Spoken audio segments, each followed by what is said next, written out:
Yo, Bob from Bobby-BobspurTV here, doing another short for my man Robbie from Lily White Lane.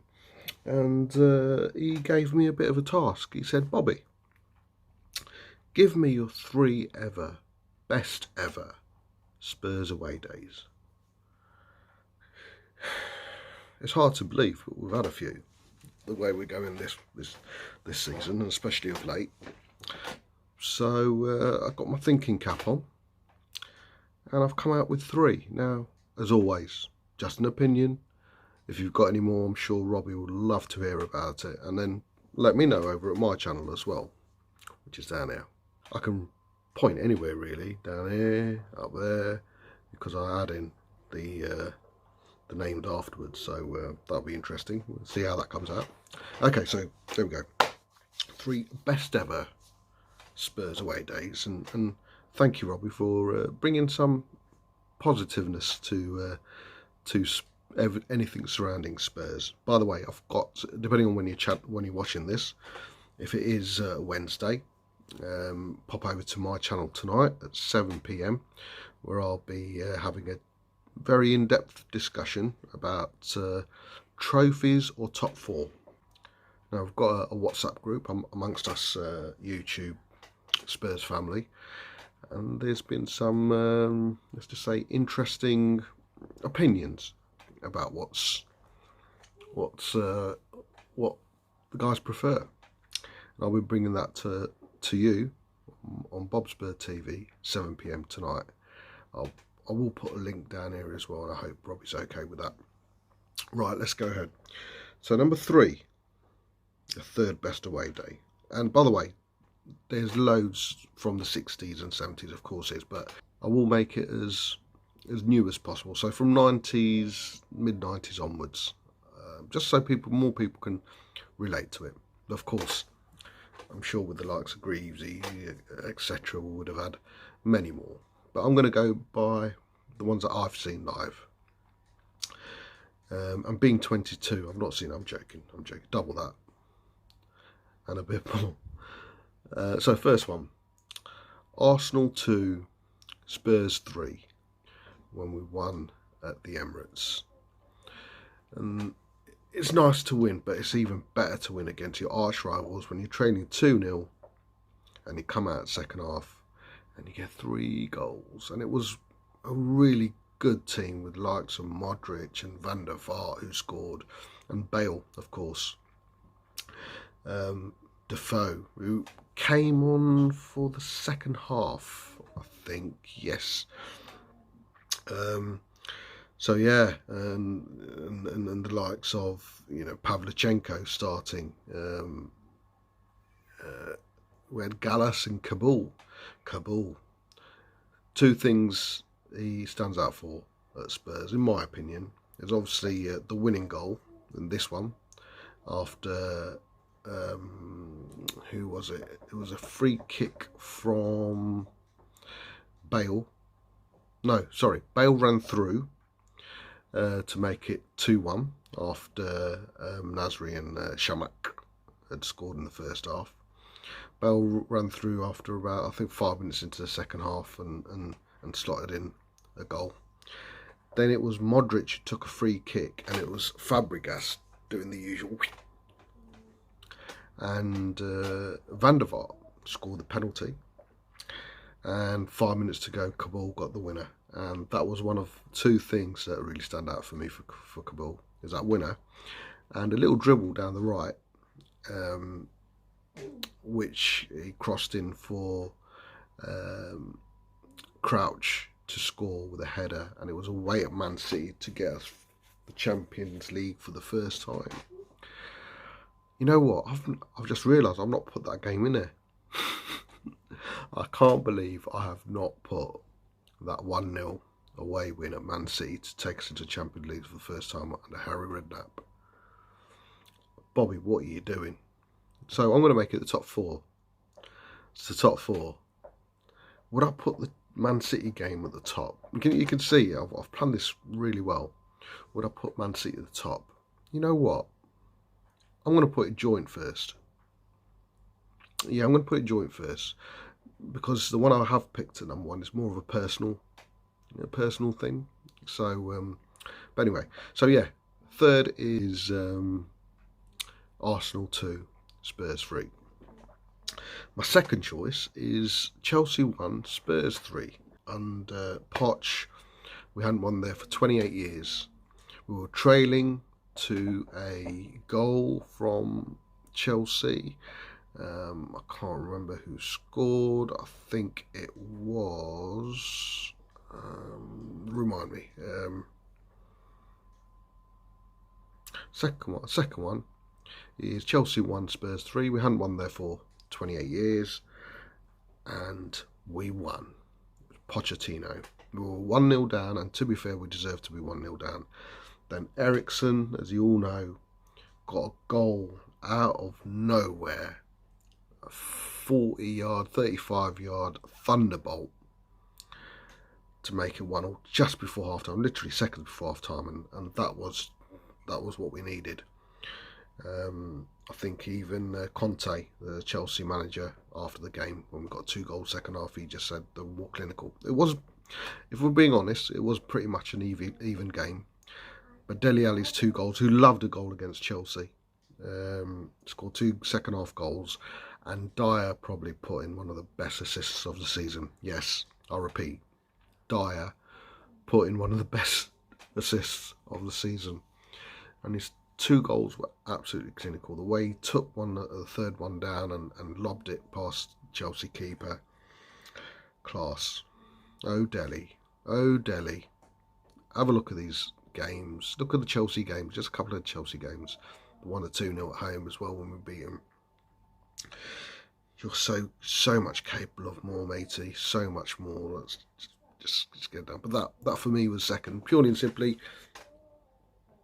I couldn't remember the last time we'd beaten them prior to that game. So to see him beat them 3-1, and it was good for Poch. There's just Poch written all over that game. Now, joint first is obviously the Man City game. We had to win,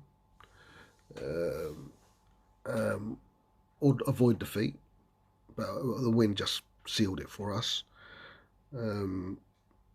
Late in the game, Kabul played a makeshift right back that night, took on a Man City defender, crossed it in, and Crouchy scored with a header. I think it was rebounded to him, and then he scored with a header. Unfortunately, it was nearly the exact same spot which he scored an own goal in as well, at the same stadium. I think it was rebounded to him, and then he scored with a header. Unfortunately, it was nearly the exact same spot which he scored an own goal in as well, at the same stadium, to prevent us from qualifying. So, yeah, that was. But the one I had originally up was from March '95, the round 16 FA Cup, Southampton 2, Spurs 6. And personally, because that was my first ever away FA Cup game, I'd seen them at Wembley. I'd seen them in the semi-final and final. So technically, that was probably in the 91 Cup final. But this was the first proper away game in a FA Cup, and it was the old Dell, and it was tight and smelly and beautiful. I really mean that. The stands were shaking. It was one of the best atmospheres I've ever experienced. And Matt Letizia, I'd seen him for the first time live as well. Always had a soft spot for Matt Letizia because he was quite openly a Spurs supporter. He'd said that in a couple of interviews. So yeah, it was great. But the game itself, wow. Shipley scored after 5 minutes. Matt Letizia got us a penalty 5 minutes before half time, and we had a gentleman by the name of Stuart Nethercott in our defence, who was basically all over the place. He was given the runaround. He really was. And at half time, Jerry Francis, our manager, looked at it and said, right, let's go for it. Let's go for it. He took another cut off and he put on a striker by the name, very dubious name, called the Hebrew Hitman. He was an Israeli international, Ronnie the Rocket Rosenthal. And he got a goal back, 50, I think it was about 10 minutes into the second half, he scored one. Then a minute later, got us the equaliser, 2-2. And we had him, Klinsmann, Barmby, Anderton, Sheringham, all playing. It was the famous five from the Aussie Art era. Joe Francis thought, so let's go for it.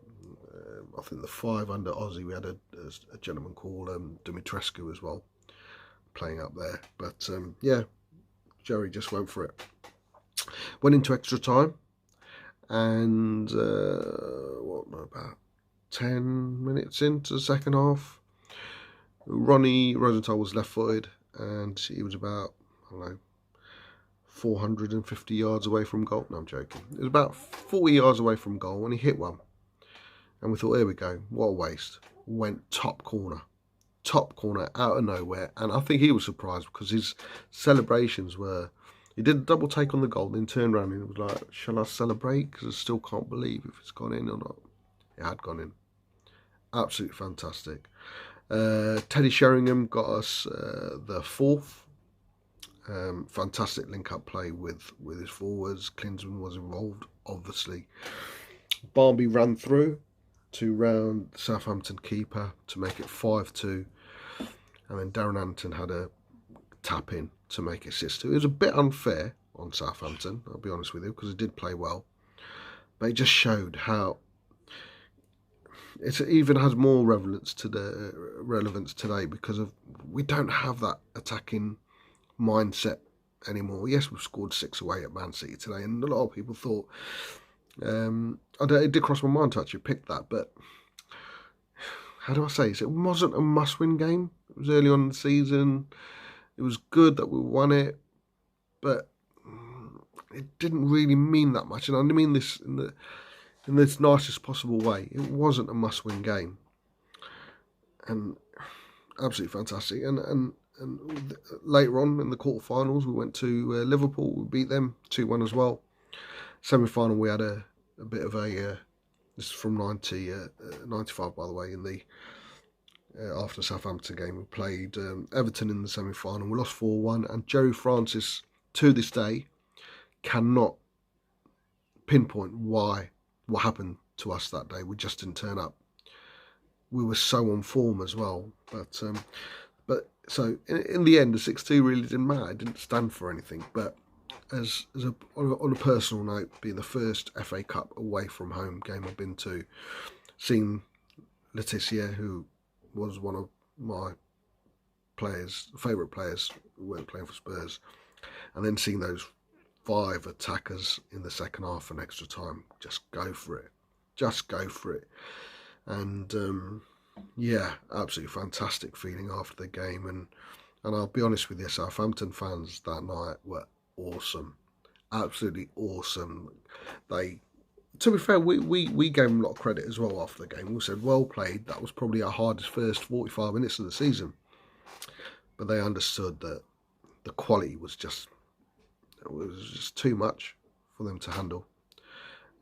So yeah, for me that sticks out like anything. And if you get a chance, go and take a look at it. Hopefully Robbie will put a link to each of these games I've mentioned from YouTube in his descriptions. If he hasn't, I'll remind him. But yeah, that's it. So it started off with the best 3. I've given you 4 games, 4 for the price of 3. And guys, let us know which other ones stick out for you. Tell Robbie and pop over to myself. And a quick reminder, if you are watching it today, Wednesday, pop over to my channel at 7 o'clock, where I'll be discussing trophies of the top 4. It should be a banger. I've got the likes of Cody Mack, Will THFC Rants, Senk, and the great Stell from Tottenham away. Please pop over, like, subscribe, share, the usual.